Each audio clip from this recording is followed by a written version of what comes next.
Hello everyone, nandito po tayo para tatalakayin na natin ang balik-aral. Kabanata 13, bawat tao ay may kakalimitang kakahinaan ng mga lalaki ay ang isang magandang babae. Si Don Custodio ay kilalang mahusay na tagahatol at ligit pero ligit sa kaalaman ng lahat na siya ay may kinukuha nahuhudlingan na isang mananayaw na walang iba kundi si Pina na ginagamit din naman ng utak, pera, higit pera at maraming pabor si Dong Custodio.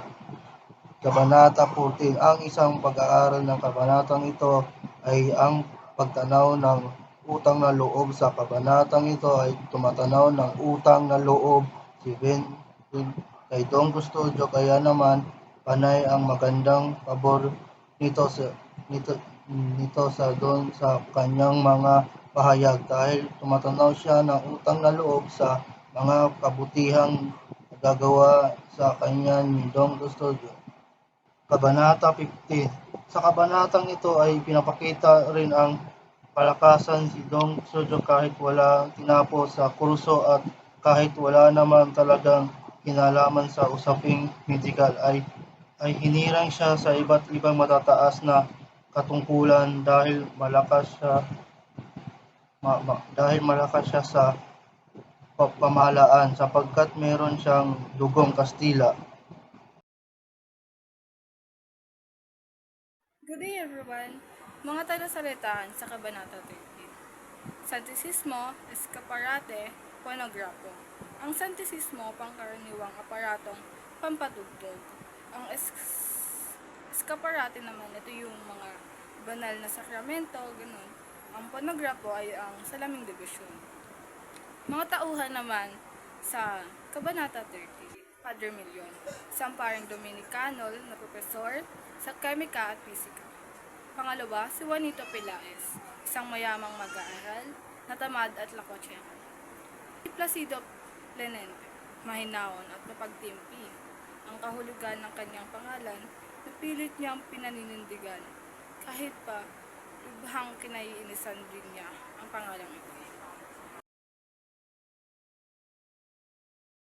Ito naman ang mga talasalitaan sa Kabanata 14. Una, kahabag-habag, nakakaawa. Kasigubuhan, silakbo, dekorasyon, nagpipingkian, nag-iiskrima, nangangasera, nangungupahan, magpalikaw-likaw, magpaligoy-ligoy o maraming ikot, hadikain, layunin o harangin, walang humpay, walang tigil, o walang katapusan. Tauhan naman sa Kabanata 14. Una, si Macaraig, isang mayamang mag-aaral ng abogasya at pinuno ng kilusan ukol sa isyu ng akademya ng wikang Kastila. Pangalawa, Isigani, pamangkin ni Padre Florentino at kasintahan ni Paulita Gomez. Pangatlo, Sandoval, isang kawaning Kastila na sang-ayon sa pinaglalaban ng mga mag-aaral. Pekson, isa sa mga mag-aaral ngunit nag-aalinlangan sa nais isagawa ng kapwa mag-aaral ang mag-aaral na kinagigiliwan ng profesor. Padre Ayu, ang nagtatanggol sa kanila laban sa mga sumalungat sa kanilang hadikain. Si Don Custodio, kilala sa tawag na Buena Tinta, nasa kamay niya ang desisyon sa pagtatag ng Akademya ng Wikang Kastila. Pepay, isang mananayaw na kilala bilang espesyal na kaibigan ni Don Custodio.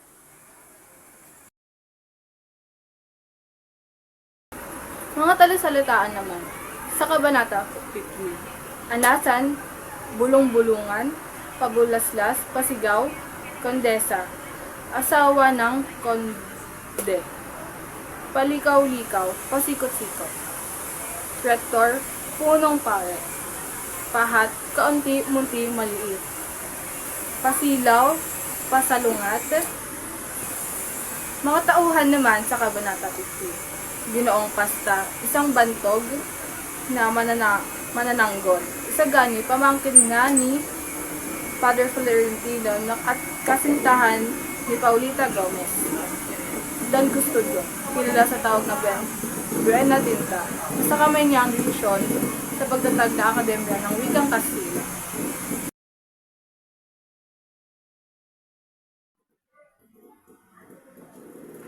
Good day everyone! Ito naman yung mga talasalitaan sa Kabanata 16. Konsulado, Embahada, Tanyag, Sikat, Fraile o Pari. Pagsisiyasat, Investigasyon, Komisyon, Ahensya, Perya, Carnaval. Mga tauhan naman sa Kabanata 16. Si Simon, ang mayamang mag-aalahas na nakasalaming may kulay na umano'y tagapayon ng Kapitan General. Ngunit siya ay si Juan Crisostomo Ibarra na nagbabalik upang magiganti sa kanyang mga kaaway. Si Don Custodio naman ay nag-uusap tungkol sa komisyon ipapadala sa India para sa pag-aaral ang paggawa ng sapatos ng mga sundalo.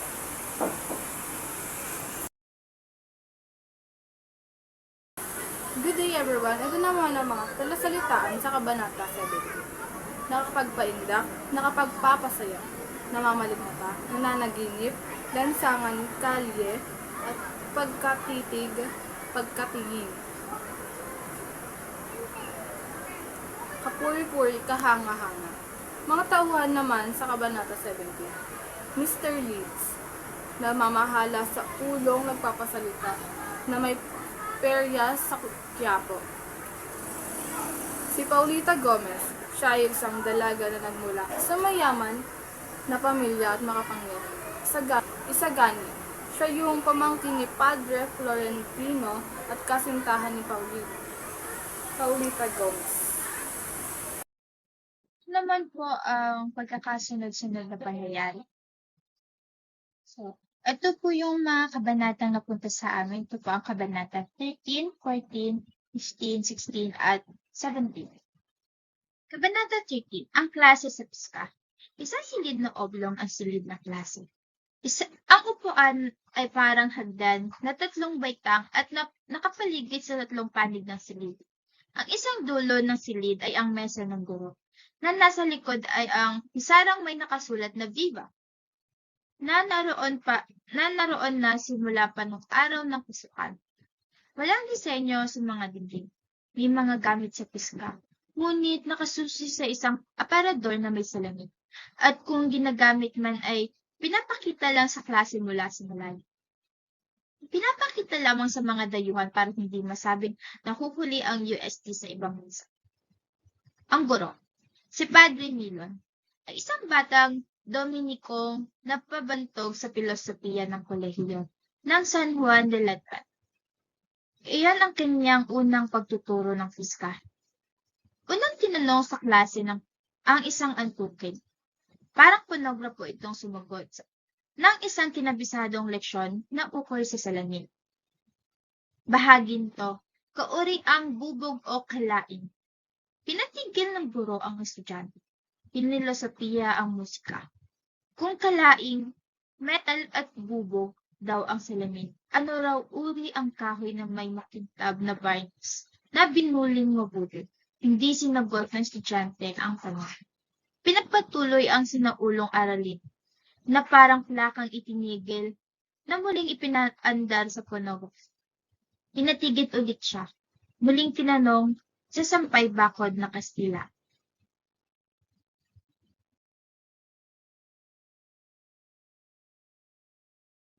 Binulungan ito ni Pals. Mali ang idinikta. Sinunod naman ito. Natawa pati ang guro matapos insultuhin ng estudyante. Binigyang muli ng tanong sa bahaging salamin. Kung ano ang ibabaw ay siyang salamin, baliwala ang harapan. Ang mahalaga ay ang nasa likuran, di ba? Nalito ang estudyante. Lahat ay sumenyas na sumang-ayon na siya at nandikta si Pales ng Consedro Padre o sang-ayon Padre. Kung alisin ang asobi sa likod at palitan ng bibingka, anong mayroon? Tanong ulit ng Fraile. Bibingka, bulong ni Paris. Tinawag ng profesor si Paris. Tumayo ito at bumulong kay Placido. Sa kakaapak sa paa ni Penente ay napasigaw sa sakit ang taga-dikta. Siya na ang tinanong matapos siyang murahin at taguring Espiritu Sastre. Sinabi sa aklat na ang mga salaming kalaing ay binubuo ng tanso o iba pang kalaing. Totoo o hindi? Tanong ng guro. Totoo. Ganyan ang sabi sa aklat, padre, sagot ni Placido. Ang babasaging salamin ay binubuo ng isang patag na bubog na ang magkabilang mukha ay pinakintab ng maigi at ang isang mukha ay kinulapuan ng tinggang puti. Tama? Tanong muli ng guro. Iyan ang sinabi sa aklat, padre? Ang tinggang puti ba ay kalaing? Tanong ng guro. Sabi po sa aklat. Ergo, ang salaming bubog na may merkuryo, isang kalaing, ay salaming bubog, kalaing, paano mo mapapaliwanag, Espiritu Sastre? Tanong ng guro. Nalito sa tanong ng guro si Placido at inulan ng murat pinagtatawanan ng klase. Isa pang liban pa, raw ni Placido ay maalis na siya sa klase. Napatindig si Placido. Apat na ang kanyang liban, bihira akong bumasa ng talaan, kaya't sa bawat isang huli ay 5 bilang ang ilalagay ko. Bilang. Bibigyan pa ng padre si Placido ng masamang grado dahil sa sagot nito at nakatanggap pa ng lait at mura mula sa pari. Nainis si Placido at biglang umalis sa klase na ikinagulat ng lahat. Kabanata 14 sa bahay ng mga nag-aaral. Malaki ang tirahan ng estudyanteng si Macaraig, maluwang at puro pintana. Ang mga nakatira na pawang nangangasera, iba-iba din ang kanilang mga edad at pag-uugali. Si Macaraig ay isang mayaman na mag-aaral ng Abigasya at siya rin ang pinuno ng kilusan ng Akademyang Wikang Kastila. Inimbitahan ni Macaraig ang mga pangunahing estudyante na sina Isagani, Laya, Sandoval at Peksoy upang mapag-usapan ng kanilang pakay. Positibo ang pananaw nila Isagani at Sandoval, napapayagan ng kanilang panukala, habang si Peksoy naman ay duda, kaya nagkaroon sila ng pagtatalo. Sinabi ng Macaraig na ipagtatanggol daw sila ni Padre Irene sa kanilang adhikain. Kailangan na lang daw nilang mapapayag sila Don Castillo, isa sa mga bahagi ng paaralan, sa pamamagitan nilang Ginoong Pasta na isang manananggol at si Pepay na isa namang taga-aliw. Malapit daw kasi ang mga ito sa pari. Napagkasundoan ng mga mag-aaral na kay Ginoong Pasta sila hihingi ng tulong dahil marangal na tao ito at tiyak na magiging maayos ang paraan at proseso ng pangungumbinsi. Kabanata 15, si Ginoong Pasta. Si Ginoong Pasta ay isang bantog na manananggol. Pinuntahan ito ni Isagani upang pakiusapan na kung maaari ay mamagitan ng sang-ayon sa kanila kung sakaling sumangguni si Don Castillo.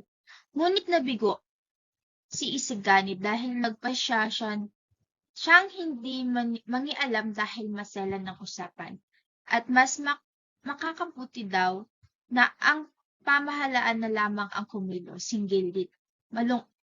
Nalungkot naman si Isagani sa naging pasya ng Ginoo. Kabanata 16, ang kasawian ng isang inchik. Isang negosyanteng inchik si Figora sa kabila ng hinaharap na pagkalugi ng kanyang negosyo ay nagawa pa nitong magpatawag ng isang hapunan. Pakay niya na magkaroon ng konsulado ang China sa bansa. Inimbitahan niya ang mga military, kawani ng gobyerno, mga praile at kapwa negosyante. Dumating din si Simon na naningil ito kay Figora sa utang nito ng 9,000 piso. Sinabi nito na nalugi siya. Inalok naman siya ni Simon na maaari niyang bawasan ng 2,000 piso ang pagkakautang ng inchik kung papayag itong maitago ang mga armas sa kanyang bodega.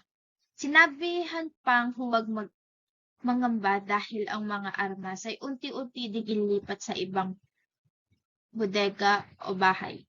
Walang nagawa ang inchik. Nag-uusap naman sina Don Custodio tungkol sa komisyong ipapadala sa bansang India upang mapag-aralang gumawa ng sapatos para sa mga sundalo. Kabanata 17, ang perya sa Quiapo. Umalis sa bahay ni Quigora ang 12 basita niya. Ngayon naman ay nagpunta sila sa isang peryahan sa Quiapo at sa bahay ni Mr. Leeds. Aliw na aliw si Padre Camora sa madaming magagandang dalaga ang kakita niya. Lalo na nang makasalubong si Paulita Gomez. Nakasama sila Doña Victoria na kanyang tiyahin at ang kanyang katipan na si Isagani. Nakarating sila sa isang tindahan ng mga ripultong kahoy. Doon ay nagsabihan ng mga kahawig ng estatwa ang mga kasama ni Mr. Leeds. Sabi ng isa na ang estatwa ay kahawig ni Benzaib, habang ang isa naman daw ay kahawig ni Camora, dahil maraming likha ang mga kahawig ng pari. Mayroon silang nakitang larawan na kahawig ni Simon. Wala sa paligid ang alahero, kaya napag-usapan nila ito. Nagwika naman si Benzaib na baka natatakot lamang si Simon na mabunyag ang lihim sa kaibigang si Mr. Lee.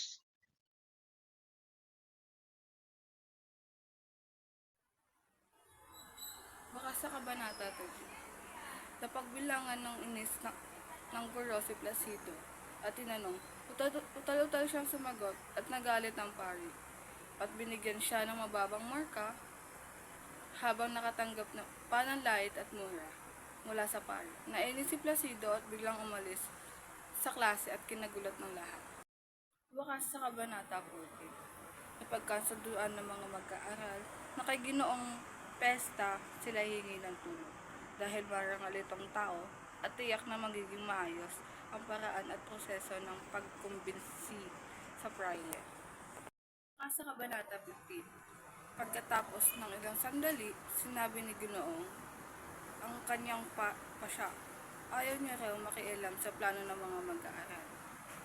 Dahil maselan daw ang usapin at makabubuti na raw ang pamamahala na lamang ang kumilos hingil dito. Malungkot naman si Isigadi sa naging pasya ni Ginoong. Wakas sa Kabanata 16. Nag-uusap naman sina Don Custodio tungkol sa ipadadala sa bansang India upang matutong gumawa ng sapatos para sa mga sundalo. Bukas sa Kabanata 17. Mayroon silang nakitang larawan na kahawig ni Simon mula sa paligid ng alahero, kaya napag-usapan nila ito. Nagwika naman si Benzaib na baka natatakot lamang si Simon na mabunyag ang lihim ng kaibig. Ang aking pagsusuri sa El Filibusterismo mula Kabanata 13 hanggang 17.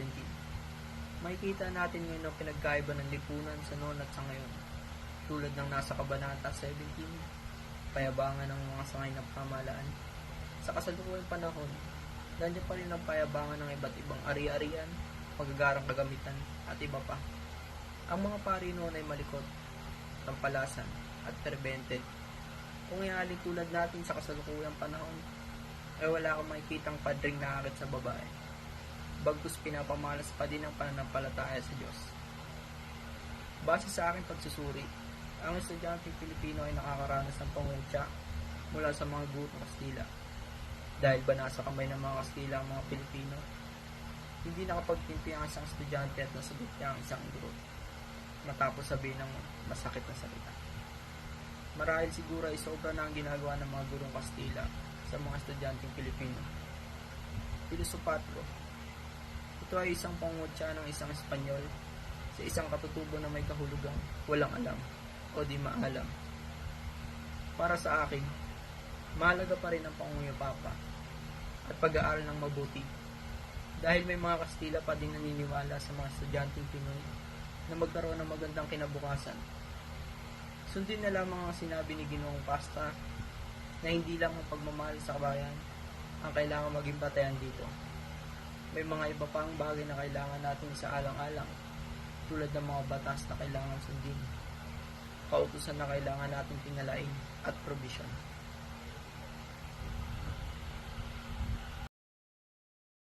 Aral sa Kabanata 13. Minsan sumasobra na ang pangdidisiplina. Kahit maganda ang iyong intensyon, ngunit pangit naman ang iyong pamamaraan, ito'y wala ring silbi. Para sa Kabanata 14, isang magandang gawain ang pagpaplano at pag-uusap sa mga adhikain. Kung may pagkakaisa sa isang mithiin, tiyak na makakamit ang tagumpay. Kabanata 15. Ang malawak na kaalaman ng isang individual ay nagagamit sa kabutihan, ngunit minsan ay pinipili na lamang ding manahimik upang hindi masungkot sa mga gulo. Kabanata 16. Sa oras ng kagipitan, kahit hindi pabor ay napapasang-ayon ang isang tao. Kahit mayroong takot na nararamdaman, basta para sa ikaluluwag sa buhay, ay aayon ito. Kabanata 17. Ang pagnanasa at masamang gawain ay walang pinipiling anyo o antas. Basta hindi bukas sa pagbabago, iikot sa masamang gawain ng isang tao.